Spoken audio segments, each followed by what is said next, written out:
Every KMBest OTA thumbnail title combo is "this patch is insane," and I think I might have to retire that after this one because they are never going to get crazier than this patch right here. This is a big swing by the developers of Marvel Snap, and I think it's worth putting in its proper context. The OTA looks like it has been hacked. They are doing a bit of a bit here where the OTA is hacked by robots. Robots dislike tech cards. The tech cards all get hit. And then at the end of the OTA, they say some of these changes may be permanent, some of these maybe not. So reading between the lines, what they're doing is effectively kind of an imbalance patch type thing, but aimed specifically at tech cards just to see what happens, which I think is really good long term, but in the short term could result in a legitimately insane metagame. So it's not just Shang-Chi getting hit here, going to 4-2 and also going to only blowing up one thing. It is a wide array of cards that are reasonably defined as tech cards. We are going to be entering what could be an all-new metagame, and I think there are two outcomes from this. One of this is like, oh, they look at this and they're like, we don't want that permanently, everything is weird, we got to bring back a couple of these cards. The other one is that the metagame ends up being totally fine and they get to keep one or more of these changes in the game. So the way I read this is effectively them beta testing a bunch of changes to tech cards that they don't necessarily think are necessary for game balance, but they want to test their own assumptions here. That is a good thing to do. But with that said, let's dive into the actual implications of what's changing here. So Shang-Chi's only blowing up one guy now, which means that reinforcing your lane with a big guy in it with another big guy is actually kind of like a valid anti-Shang-Chi counterplay. He's also losing a point of power, which I think is important because if he wasn't, a lot of the use cases for him would be the same as they previously were. That is a really, really, really notable thing where, like, at minimum, he's lost a third of his power. At maximum, he's lost a third of his power and like half of his maximum output. This is really, really notable. I do wonder if this means things like Sauron and Surtur are kind of more in business now. This is a much, much less of a threat than he used to be. And I think a lot of people have been asking for a change like this. We'll see if this one gets reverted, but honestly, this is one of the ones that I think could very easily stay the way he is. Maybe he would end up going back to 4-3.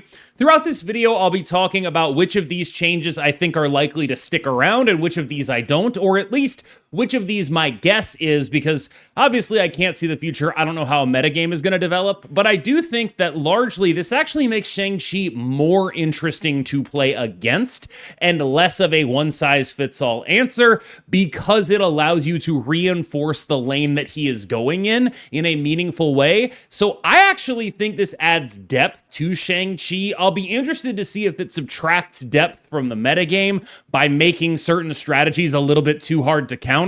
But right now, I think this is pretty interesting. Killmonger keeping his stats, but going to destroy all one-cost cards here is pretty sweet, in my opinion, because Killmonger is a card who has a pretty outsized influence on me personally. There are a lot of decks where it's like, all right, well, I just need to figure out what the best Killmonger iteration of this is. In the short term, this strikes me as a pretty big buff to Victoria hand lists that are very reliant on one-cost cards, a reasonable buff to Kate Bishop's arrows. Those are the things that seem like they might be appealing to me, and a notable buff to probably Thanos, now that Killmonger isn't fully obliterating them. It could also be good for decks like Invisible Woman First Steps, which have these big one-drops in them, and losing one of them does matter, but if you spread them out, they're no longer all going to get obliterated by a Killmonger, which means that it is, again, adding dynamism to this card.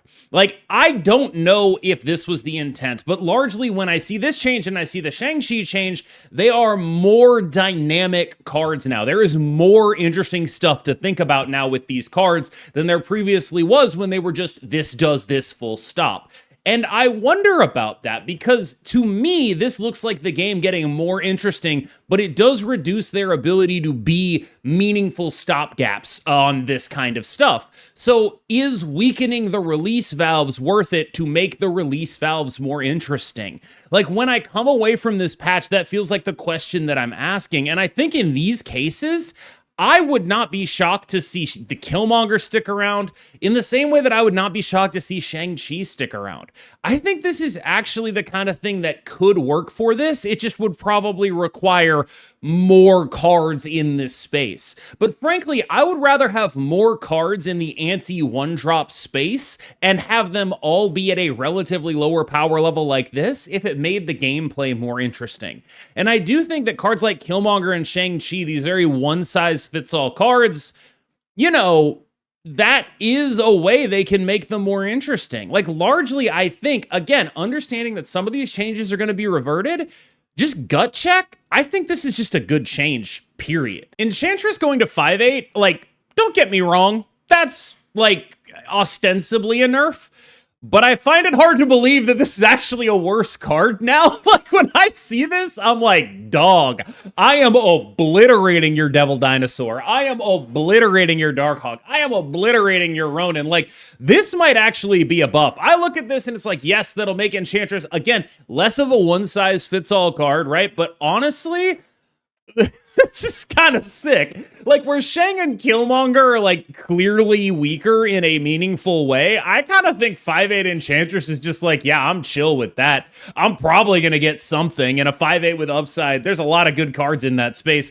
Maybe I'm overrating how good a 5/8 is, or underrating how good a 4/6 is, but, like, this actually just seems like a pretty good card now. I'm not saying Enchantress is going to stay like this, but like there is actually a space on this, on the CL curve where this is definitely a buff, right? Like if you look at Series 1 right now, if you're starting the game right now, I feel like Enchantress is like instantly the single best card in Series 1. Like it is now just a monster that is doing absolutely monster stuff all of the time.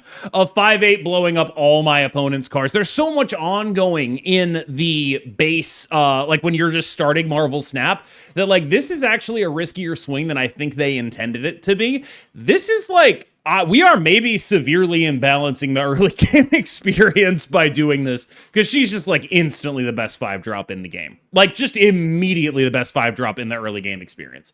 And even at high levels, I wouldn't be surprised if during this we saw a little bit of just, I'm running a value Enchantress. Like worst case scenario 5/8, like honest to God, I'm surprised this isn't just a separate card from normal Enchantress. Like, this is just the kind of thing they could have done. They could have done this the whole time, and I didn't even think about it. This never even entered my mind to just be like, yeah, make a tech card a 5/8. That's cool as hell. Like, I originally, like, when I saw the pitch for this patch, basically, I was reading it, and I was like, what the hell is going on here? I don't get it. And then I got to Enchantress, and I was like, oh, this is actually cool. Like the rest of these, I get it, you're nerfing tech cards, but this one, it's like, I feel like you're in a space I actually enjoy. So I've been pretty effusive with praise of the first 3 cards that are getting hit in this patch because of the ways they've been hit or adding dynamic additions to them or operating in spaces that I didn't really expect a tech card to operate in. Here's where I start getting less excited about this patch, because here's the part of the patch where they're just like, what are some other tech cards we can nerf? And so I think like they did some really cool stuff for the first 3. And now we're in like, okay, you're just nerfing things to do them now. These are the ones that I think are like, not necessarily like most likely to be reverted, but the ones I would definitely want to be reverted. Shadow King going to 3/3, I feel like is absolutely not. This is not a card people are complaining about when they complain about tech cards. It's one of the much more fair tech cards in the game. People are complaining. When they complain about tech cards, my largest understanding is people are complaining about the cards that do stupid things to them, like blowing up their stuff. So they're complaining about Shang-Chi, they're complaining about Killmonger, they're complaining about, like, occasionally Juggernaut, occasionally Negasonic, very rarely Shadow King. I think Shadow King is a great example of a tech card that doesn't feel incredibly terrible to play against, but is still meaningfully powerful. He's not overpowered. He's just a very solid guy. I get that he has a lot of upside as a 2-cost card that can go in every deck, but I just don't think anyone is going to be playing him at 3/3. Maybe we get some Cerebro gamers doing 3 with Shadow King, but like, I don't really know. This is just not a card I'm gonna put in any of my decks at 3/3. And again, like, it's okay to do that. They're doing like a bit, right? We're nerfing all the tech cards. We're gonna see how the metagame shapes out. But like, I almost wonder if it's not doing a disservice to the other tech card nerfs to lump stuff like this in them, because I can't imagine anyone looked at this and was like, yeah, no, people will still play Shadow King like this. And I can totally imagine people looking at Killmonger or looking at Shang-Chi or looking at Enchantress and thinking, you know, these are worse cards, but let's at least see what happens. With Shadow King, it's just like, I'm pretty sure this card just became unplayable. Like, I just don't really think there's that much latitude here. Another one of these changes where I'm not positive it's a nerf. Negasonic going to 4 or 5. Like, you might be like, oh yeah, they nerfed the hell out of that card. Points kind of matter in a Negasonic lane. Like, I do think they nerfed a pretty important aspect of Negasonic, which is as a follow-up to Iron Patriot specifically, like that kind of game plan where you just do 1-2 Negasonic. I think it takes it out of a lot of these like Wiccan-y type decks where Wiccan was using it just as a 3-drop with a bunch of upside. I always have priority because I'm doing Quicksilver Domino. And I think that it is good to take a card like that out of that spot. But also, I think, like, in a deck that actually really cares about what Negasonic is doing, having it be a 4/5 is kind of sick nasty. Like, again, you're reducing the amount of decks that it goes in, but I think it's going to be quite strong in the right spaces. But it is always easier to fit a 3 in than a 4. And so for that reason, you're probably going to see less Negasonic. But this is another one of those changes where I actually think this one could reasonably stick around because it's less of a straight nerf and more of like a side grady type thing. Like we talked about how when Juggernaut got nerfed, it got nerfed, right? Like the card got worse, but this is still a card that performs its function. When we talked about Juggernaut, it just requires a bit of a different context in which to do it. And I think largely the same thing applies to this iteration of Negasonic. I think this card performs its function. I think it requires a slightly different context, but I think there are going to be decks that are going to be totally willing to play 4/5 Negasonic. In fact, when I look at this, I'm almost excited to play it. And I think that if they're really trying to nerf tech cards, maybe they shouldn't make ones that look exciting to play. Red Guardian going to 3-0. We are back on the, I guess they're just getting rid of this card for 2 weeks or so metagame. Nobody's going to play 3-0 Red Guardian. I don't know what to tell you. This card's gone. We're out of here. Nobody's going to play this card whatsoever. Huge buff to Cosmic Ghost Rider because it's only real competition in terms of removing text from cards that are pretty usually in the front row anyway when you're hitting up the Red Guardian. Dude is gone. Nobody, zero people are putting this dude in decks. And so like when we're looking at like changes that make things more like part of what I praised about Negasonic, about Killmonger, about Enchantress, about Shang-Chi is that they're either making the card more dynamic to play or to play against, or they are exploring spaces that these cards haven't been in before in ways that aren't necessarily hurting them. So like Killmonger and Shang-Chi, definitely weaker, but the overall experience of playing against them is less all or nothing, which is an interesting thing to do. Enchantress and Negasonic, again, probably go in less decks, but I can imagine myself playing them still. I think those are really cool. This is like Shadow King, where it's just like, oh, you killed this guy. This guy's dead. He's gone. Like, okay, all right. We get it. He's gone. We're not putting him in any decks. I'm good. This guy is only going to be seen play in Cerebro Zero, dog. We are not about to put this guy into anything. Eliath going to 6/6 is, I think you could reasonably call it harsh, right? Like, that does mean that it is not going to be able to do a lot of what it is doing currently. But also, I don't think this one is overdue, or not necessarily overdue. I don't think this one is overdone the way I think I could argue that like Shadow King and Red Guardian were, because I don't think Eliath has a valuable role as a stopgap or a release valve in the way that those cards potentially do.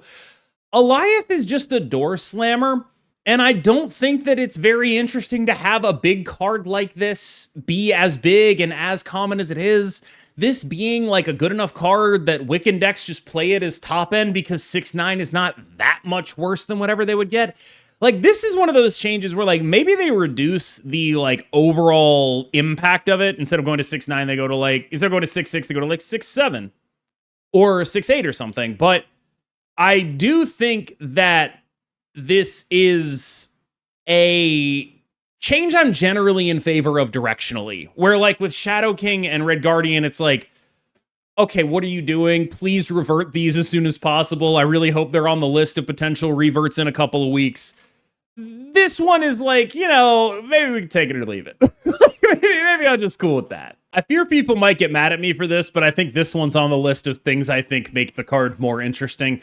Cosmo at 3, it's just a little bit too free in decks that are able to subsidize it. Not every deck can, but there are plenty of decks that can, and when they can, it's just cheap Goliath. Cosmo at 4, I think is a little bit more interesting. Cosmo with a bigger body, I think is a little bit more interesting. So when I think about this card, largely, I think it is one of those changes that is more like the Negasonic change, where it keeps a lot of its functionality, but loses a lot of what makes it super busted at high elo, which is like in these decks that are already able to like have these big scalers, right? Like Cosmo typically shows up like a bunch of scalers, Cosmo, Juggernaut, that was the typical build, right? You'd have alternately a bunch of scalers, Negasonic, Juggernaut, a bunch of scalers, Negasonic, Cosmo. You get the idea, right? Like the scalers and the fact that these were 3-cost cards, meaning you could play them on turn 6 with each other, meant that there was just a lot of like soft Goliathing happening with these scalers,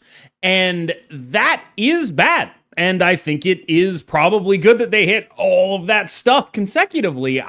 This is one of those where I think I'd be pretty cool with this sticking around for a while. So again, in the spirit of this patch, it's important to note that at the end of the patch notes, they did say some of these might stick around, some of these might not. There are some of these that are going to get reverted in 2 weeks. We're going to use this presumably to like figure out what the hell's going on. So I'm going to give my tier list of like what I think should happen. Again, I haven't played any games and I can't see the future. Maybe I'll change my mind about this stuff after I've actually been able to do that. So with that in mind, cards that I kind of like what they're doing, but I'm not sure if their numbers are perfect on, but I generally like that they're adding dynamism to. I think Killmonger and Shang-Chi could very easily stay in this form that they are currently in. It might require more subsidization of the release valves that they are meant to represent, but I would be interested in if Shang-Chi stayed this low and then they also made another card that was in Shang-Chi's space. I think that could be an interesting way of going about it. Similarly, there are a group of cards that I think are largely things that I am directionally okay with, and I like that they are adding stats to the card in exchange for adding energy cost.